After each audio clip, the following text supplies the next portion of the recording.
Welcome back to Good Day Northern Michigan. Well, the topic of tariffs making a lot of headlines in the U.S. this year. It's a discussion that has implications for the United States, American consumers, and also other countries. That's right. We wanted to get a basic overview of tariffs. We've got Virgil Hughes with us today from Centennial Wealth Advisory joining us. Virgil, thanks so much for coming in. Welcome. I appreciate it. Thank you for having me, Bill and Rachel. And extra credit to you for making the drive in this weather Yes, this morning. we appreciate it. Coming from, what you said, Gaylord this Yeah, morning? I came down from Gaylord. Bravo, Yep. well done. Yeah. Well, let's just start with kind of the basic overview before we get into maybe pros and cons. Yeah. How would you explain tariffs to somebody? Yeah, no, I appreciate that, Bill. Yeah, so a tariff is just a tax on imported goods. So whether that's certain products or services that are offered, it could be raw materials. So when they come into the United States, if that country has a tariff charge to it, we obviously charge them. That tariff or tax is really what it is.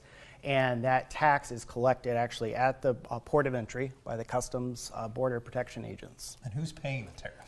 That's a great question because that's in the news a lot. tricky area. Yeah, that is a tricky area. So it depends. And when I say that, what I mean is the company that is actually exporting from another country the product or good, they may absorb the cost, not typically likely, right? Another option is the company who is importing the product or good, they may absorb the cost. And then if not, obviously the end consumer, if they raise the price, they're the ones paying for that tax.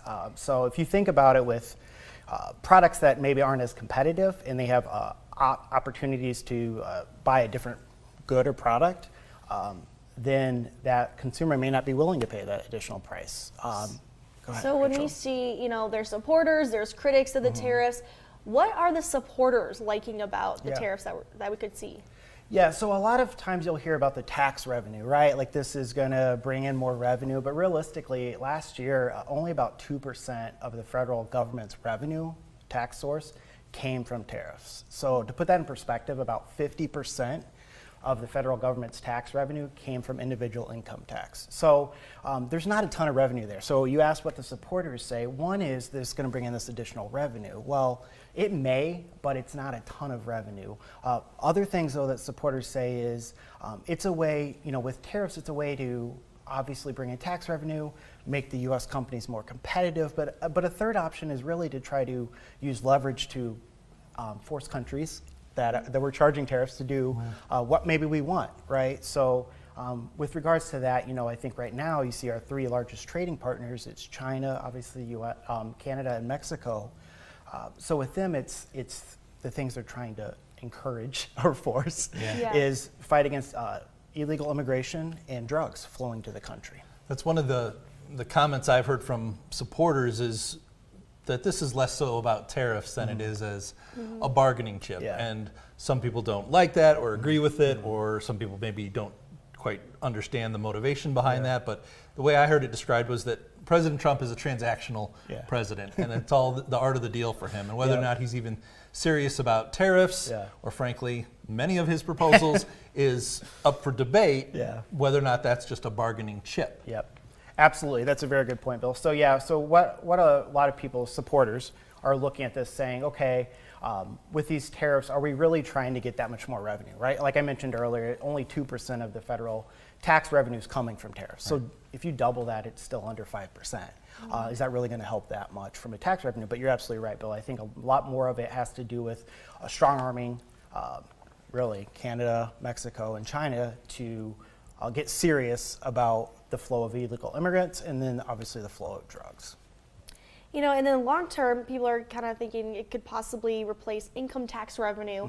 Do you think that's possible as well? Yeah, so you hear that a lot. So probably not, to be quite frank. Those percentages are the percentages just aren't there. I mean, if we look back, from, not to do too much on a history lesson here, but back in the late 1700s through the 1920s, that was, tariffs was the primary source.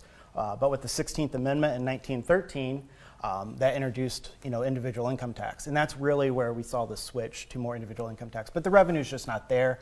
The tariffs would have to be so high. Could we get a little bit more revenue from tariffs? Sure. But to replace individual income tax, probably not.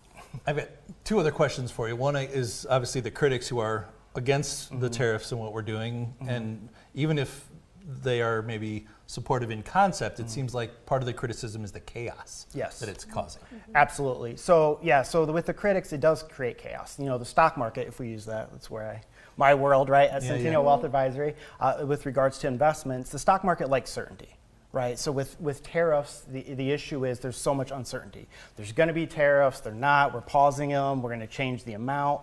That creates a lot of uncertainty for the businesses that obviously are involved in that process. So yeah, the critics also will say, not only uncertainty in the stock market, but consumer goods and products, right? So a lot of things, electronics, clothing, a lot of things get imported.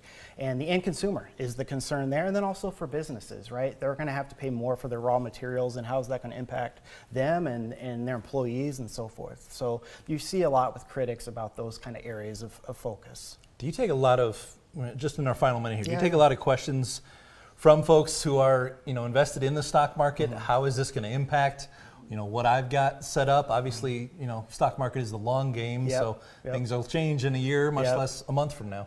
Yeah, no, I get a lot of questions, Bill, to your point. I get a lot of questions on the tariffs and how they might impact their investments in the stock market as a whole. And I think ultimately when we look at the different companies that are involved, you're absolutely right. It's the long game, right? In the short term, you're going to see a lot of uncertainty that's going to create a lot of fluctuation in prices, but I think things will calm down. I think you will see that the stock market will settle once we kind of get through these next few months and figure out what's going to happen with these tariffs. Excellent. And then just real quickly, in the last few seconds, talk to me about the potential for tariffs to maybe be a good thing for some domestic producers, whether that's cars, whether that's potash, the fertilizer that we've been talking about. We've got a plant here in northern Michigan that could potentially benefit if tariffs on Canada go up for that. Yeah, absolutely. So as far as the positives with tariffs in companies here in the United States, the big benefit there is it allows them to be more competitive, right? So obviously if labor's cheaper, other places, if they're now hit with a tariff, then that can obviously help businesses here in the United States be more competitive with their pricing and obviously ideally sell more of their products and services. Gotcha. Lots to unravel, Virgil. Yes, there is. Bill. Thanks for Yes, making there it is. a little more simple for us Yeah, to grasp. hopefully that helped a little bit. Yes, We're glad you're absolutely. here. Virgil Hughes from Centennial Wealth Advisory. You can check out this interview or all the details on Centennial Wealth over on 9and10news.com. Good to have you in. Thanks for being here. Thank you so much.